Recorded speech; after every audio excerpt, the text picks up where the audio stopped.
नमस्ते बच्चों, हमेशा खुश हो।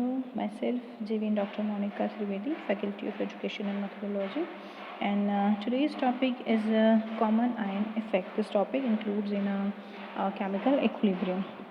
So, what is the common ion effect?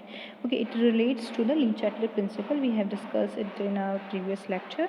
So, the common ion effect is used to describe the effect on an equilibrium involving a substance that adds an ion that is a part of the equilibrium. Okay, so if the salt containing a common ion, the salts contribute to the concentration of a common ion. For example, solution containing a sodium chloride and potassium chloride.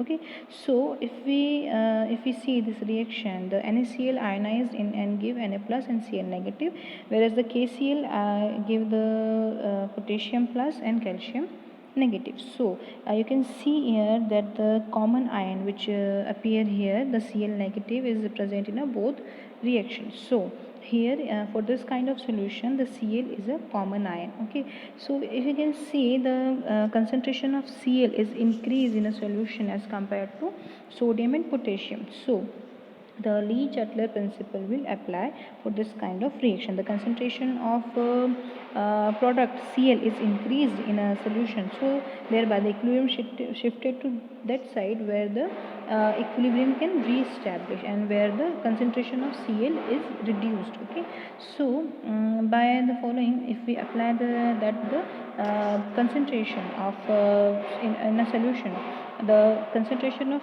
potassium and concentration of sodium is equal, combinedly equal to the concentration of chlorine ion. So for the concentration, to identify the concentration of chlorine, you can calculate the concentration of sodium and potassium, and you will find the concentration of common ion which is present in a solution. Okay, in this condition, the equilibrium should shifted to that side where the equilibrium can re-establish.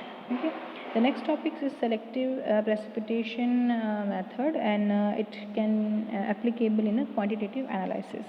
Okay, so in a quantitative analysis, the ion in a mixture are separated by the selective precipitation method. The selective precipitation involves the addition of a carefully selected reagent to an aqueous mixture of ion, and this resulting in the precipitation of one or more ions.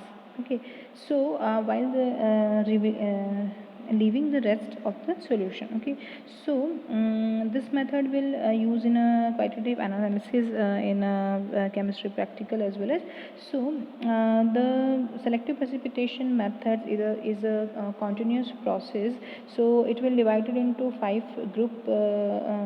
First is insoluble chlorides, second is a acid insoluble sulfide, third is a basic insoluble sulfides and hydroxides, fourth is insoluble carbonates or phosphate, and fifth is alkyl metals. So the precipitation method, selective precipitation method, followed by some group reagents. Okay, for a group first, the group reagent will be concentrated as Cl. Okay, so to identify the elements or cations, first you have to prepare a mixture of prepare a solution of a mixture, and after it you will have to add the group reagent. The first group reagent is HCl, considered HCl, and if the following cations are present in that solution, so you will get the precipitate for Ag, for Pb or Hg. Okay, in form of the chlorides. Okay, now for this, for the if you have a if you get a PPT, you have to filter it, and you have to further test for the particular compound. Now for the filtrate, you have to reuse it, and because it has the rest of the group. So now you have to add the H2S gas in an acidic medium, because we have already added in the solution HCl. So now for this we have to add the H2S gas for this second group. The H2S gas is a group reagent for a second group. Now what you get, you will get, if these cations were present in that mixture, so you will get the precipitate for this particular sulfides.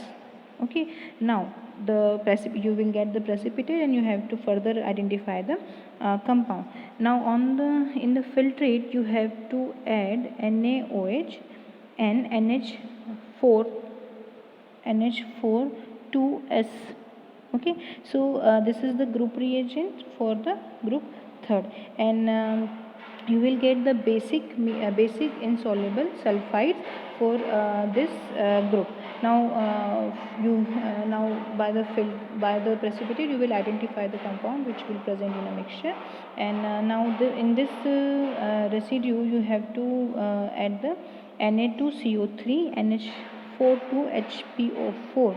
This is the group reagent for group 4, and for this you will get the precipitate for insoluble carbonates, and by the precipitate you will find out what kind of compounds present in a particular mixture. And for this now after that the filtrate have a containing fifth group.